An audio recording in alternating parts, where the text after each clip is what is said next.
and welcome back to our channel. And today I'm so thrilled to have a special guest joining us, Associate Professor Mark Green. Now, Professor Green is a group leader at the University of Melbourne and the Deputy Scientific Director of Research at Monash IVF and a Fellow of Society of Reproductive Biology. Now, his groundbreaking research focuses on the impact of environmental factors, particularly in the endocrine disrupting chemicals on reproductive health. Now, he's also the leading advocate for raising awareness about how these emerging contaminants, such as BPA, affect hormone balance, fertility, and overall health. Now, today I'm so excited to have Professor Mark Green joining our episode to really dive into this very important question. Is BPA destroying your fertility? Welcome, Professor Green. Hi, Catherine. Thank you for the invitation. Really enjoying being part of this today. Oh, thank you so much. It's really an honor to have you with us today. Now, Professor Green, I'm really interested, before we start today, I'm going to chat, what got you into this specific area? Yeah, so as you said, my background's really reproductive biology, and I've looked at many species, and most recently looking in humans. But I think I've always been fascinated about how our environment can really dramatically affect our reproduction and in all sorts of species. So chemicals and pollutants were just something that I sort of almost found myself getting more and more involved with. And then got shocked like you by quite how fascinating they are and quite how much they're in our everyday life and how negative they can be on our health. Yeah, absolutely. I think I first came across this topic about 4 years ago when I first specialized in fertility nutrition. I was actually amazed, but honestly shocked as you as well. That's just not enough to talk about this topic. And I think that there's so many misinformations around, disinformation floating around the online space. So I'm curious, Professor Mark, could you explain what BPA is and how it fits into the broader category of endocrine disrupting chemicals? Yeah, sure. So fantastic question. So most people probably have heard of BPA or bisphenol A, because it's probably the most studied one of what we call the endocrine disrupting chemicals. They're obviously the compounds that are sadly used in everyday items, but we now know actually have negative or off-target effects on our bodies. And so we know there's a growing number of these. There's now up to 1,500 actually known, and they're increasing every year. So one of the biggest classes, the bisphenols. So BPA is one of them, but you'll see things like BPF and BPS often used.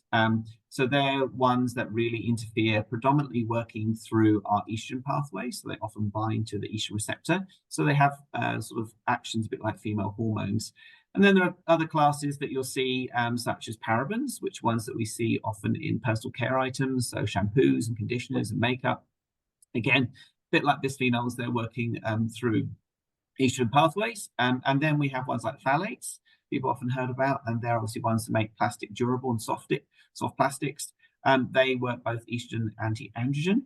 And so all three of those classes are really quite common classes, but the good news is that generally you can reduce your exposure, and actually they get metabolized out of the body relatively quickly.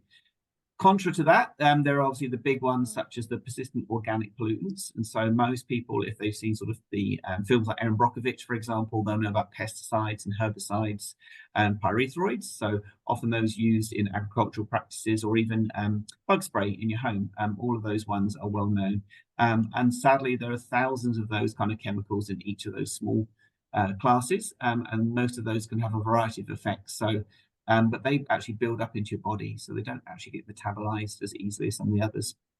More recently, we've probably seen things such as PFAS, so per and polyfluoroalkylated substances. Those are often in the news, often known as forever chemicals. We use them in Gore-Tex and Teflon, for example. We use them to line a lot of our fast food wrappings. And those are really, really nasty. They can have effects on both our reproductive system and our immune system. Classically, you've probably heard things like PCBs, things that we use in paints and plastics, some of which have been banned, but again, huge superclasses with thousands of chemicals in them. So those are probably the big ones that build up into our bloodstream and in our fatty tissue, unlike the ones like bisphenols. So if we're talking about bisphenols, then really these are probably one of the most prevalent ones that we see. There's probably about 10 million tons produced of BPA a year, increasing about 3% a year. So we use it really as an epoxy resin, often lining our tin cans. That means our cans with food in them, but also our drinking cans as well, so aluminium cans as well. So that's predominantly where we'll see most of the BPA, but of course it's in many, many items and plastics as well. People don't realize it's on till receipts, for example, but generally when you're coming into contact, it's going to be through drink containers or food containers, probably. Wow. Wow. Lot of chemicals that, like, I'm sure that everybody was like, hang on a minute, what do I do in, my life? Yeah, So we're gonna break it down one by one. one Okay. by one. We'll go one by one. Yeah. Absolutely. So we're gonna focus on APA. Okay. Now, Professor Margaret, so basically, out of so many, I guess, the endocrine disrupting chemicals you share, would you say that for women trying to conceive or going through IVF, should BPA be the first priority as the first action step to reduce? Yeah, so in terms of what, obviously, when people are looking to conceive, both males Yeah, and females, shouldn't just be yeah. females, then just reducing our exposure to endocrine disrupting chemicals such as Okay, BPA is obviously something we can do. So it's okay. one of the big Yep. factors that we're talking about, obviously not having a sedentary lifestyle, exercise, good diet, Yep. and just reducing exposure to EDCs is one of the things that you can do when you're trying to conceive to ensure that Absolutely. you're increasing your chances, and not just increasing your chances, but Yep. also the health of the baby, and long-term health of that offspring. So we really want to be careful around that and just reducing our exposure. Yeah, yeah. So could you share with us a little bit more specific, like Yeah. from your research, how, I mean, like, what is it that, how does it actually affects like one ability to conceive in terms of when it comes to egg and sperm health? Yeah, so BPA is probably the one that we've got the most evidence for. It's Okay. actually, it has two effects. One of the main effects is it's a well-known obesogen, so it's been linked to huge epidemiological studies showing increasing rates of obesity through exposure to BPA. So that's one way that obviously indirectly we know that if we're obese, then it takes longer to conceive, and problems with our reproductive health. But directly, we know that through human and animal studies, exposure to BPA for women sadly leads to actually decreased egg quality. And then the chances of miscarrying is higher, and sadly stillbirth as well. So we know all of these are definitely a female factor. It will also Okay. alter the menstrual cycle. So it will Yeah. change the length of the menstrual cycle length, often shortening it due to its estrogenic actions. And then when we're thinking about males, then we know lots about sperm quality and health is obviously decreased through exposure to BPA. So both the male and the female in that relationship can do with reducing their exposure. Wow, I think it's so important point that it's not just the female that need to look into this. Absolutely their male partner as well. I think a lot of male actually not aware that they need to take actions as well. So Absolutely. Yeah. that's amazing stuff. Now, Professor Green, you also recently shared your research study uh, during our like fertility dietitian training. So I was wondering if you could highlight some of the most significant findings from your recent study about the BPA and the impact on, during like preconceptions kind of period. What is it the impacts in terms of human fertility during the conception period? Yeah, so I've done a lot of studies, both in humans and in animals. In the animal Mm, studies, looking at the sperm and the eggs, and specifically the early embryo, just exposure to bisphenol A, just for a few days in vitro, is enough to change the metabolism of the embryo. So we can see that it's going to go on a different trajectory, and so that's only after a few days. okay. Specifically, how it uses glucose, and that really sets up the scene for why, for example, you've got a higher risk of being predisposed to obesity in later life. So that was a very worrying thing that we were able to show through animal studies. In the human Okay. studies, Yep. something that we've done is really looking at the concentrations in both the blood, urine, and of course the fluids around the egg itself, and around the sperm, and found that BPA is the predominant one that we'll see in those fluids. And so we were looking to see where people were actually being exposed. And so we did a large study looking at consumables and really drinks, specifically non-alcoholic drinks that you can buy from the supermarket. Mhm. And we're able to find by actually analyzing the containers. So we were looking at glass, plastic, Tetra Pak, and then aluminium cans, and having a look at all of these different containers for these different non-alcoholic drinks, showing that BPA is unfortunately very, very high in these. And so actually we found if the 140 brands and containers that we looked at, that it was in Yeah. 87% of them, so the vast majority. And as you'd imagine, the ones with the highest concentration are the ones in terms of the drink can, so the aluminium can, because BPA is lining the tin can to stop Wow. the drink from getting to the can.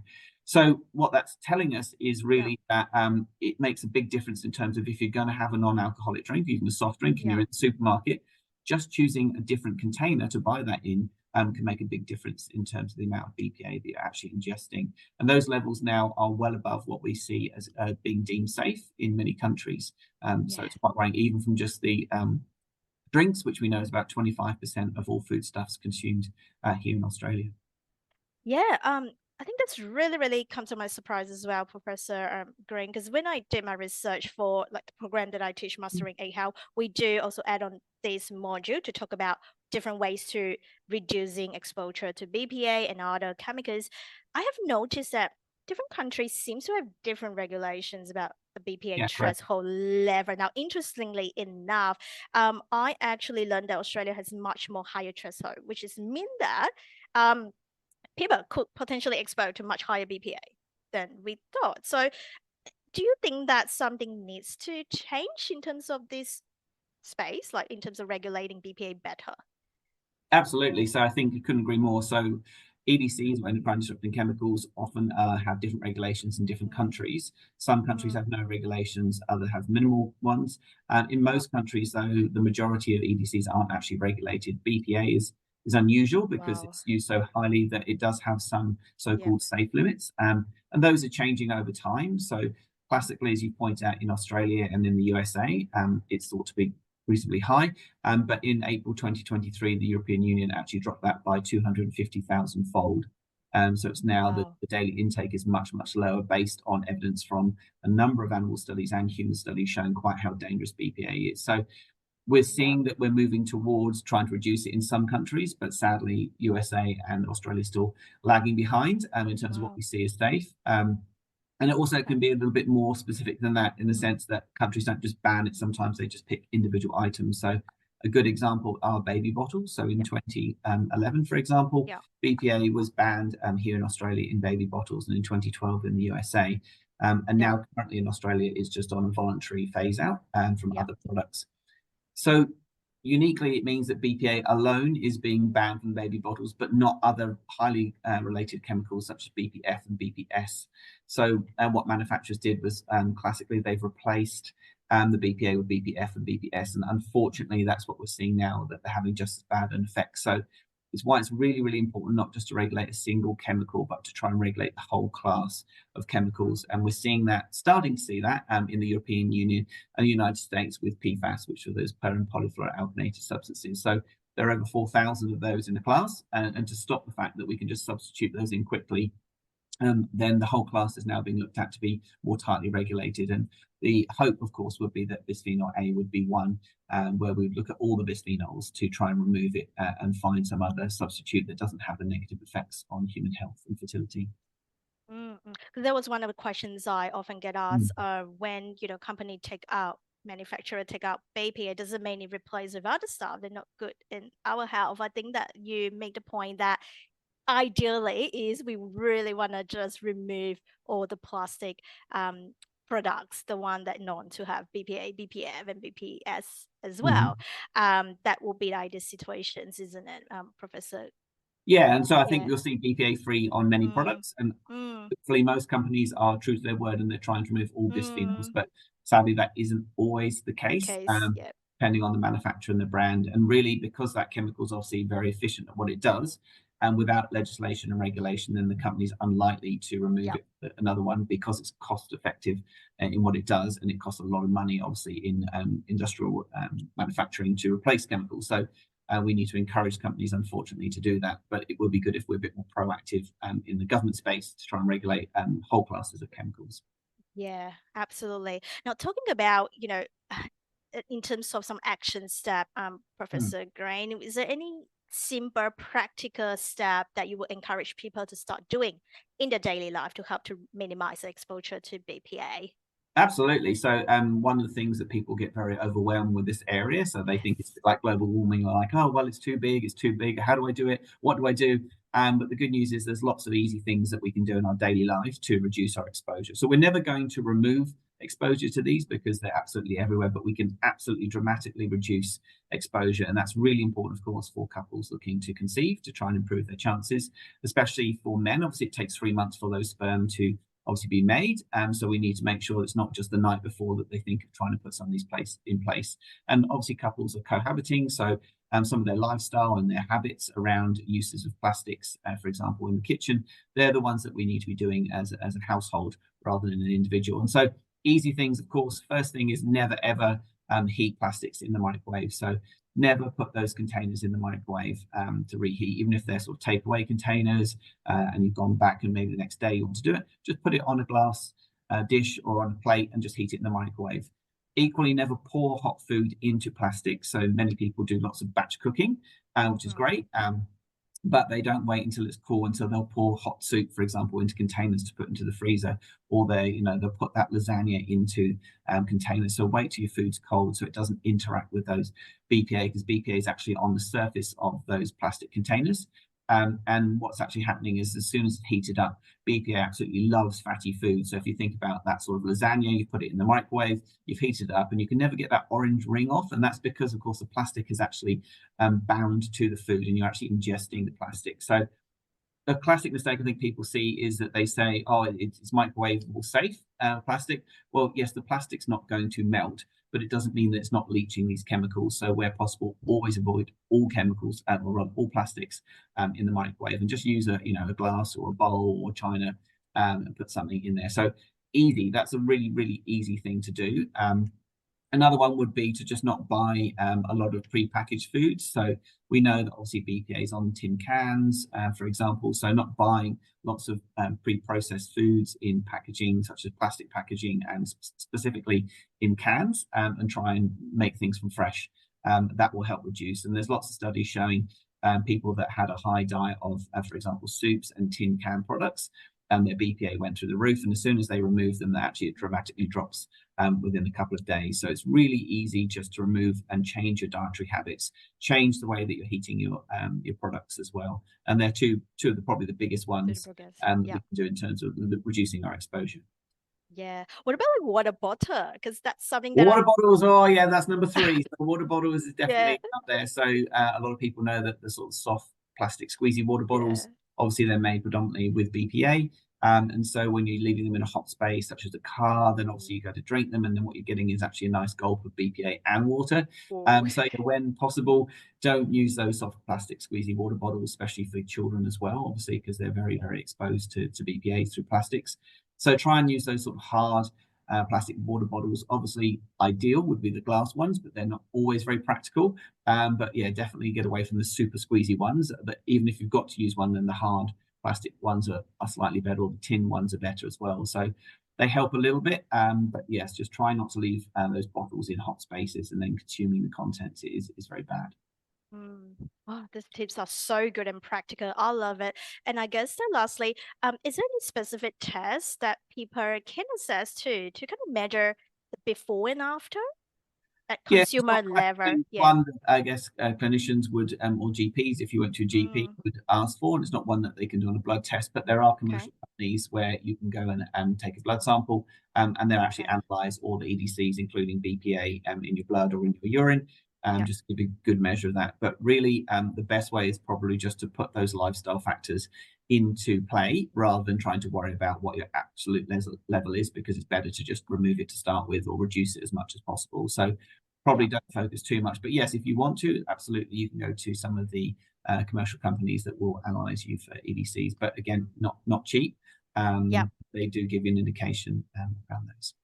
Absolutely. Well, thank you so much, Professor Green, for shedding some light on this very important topic. This is really inspiring and life-changing discussion here, Professor Green. Now, before we wrap up, is there anything else we'd like to share with our audience? And can you share with us how can they find more resource into this topic?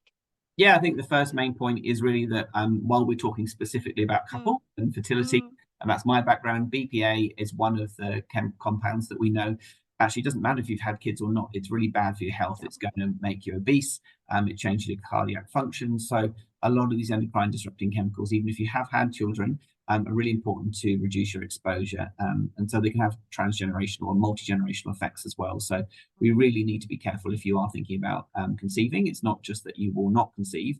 You may conceive, but actually the health of that offspring will actually be compromised as well. So it is worth doing these for lifelong changes. Just small changes to your lifestyle makes a big difference to your health. So I think that's key. To help people, then I've put together a fact sheet. So you can get that from the yourfertility.org.au.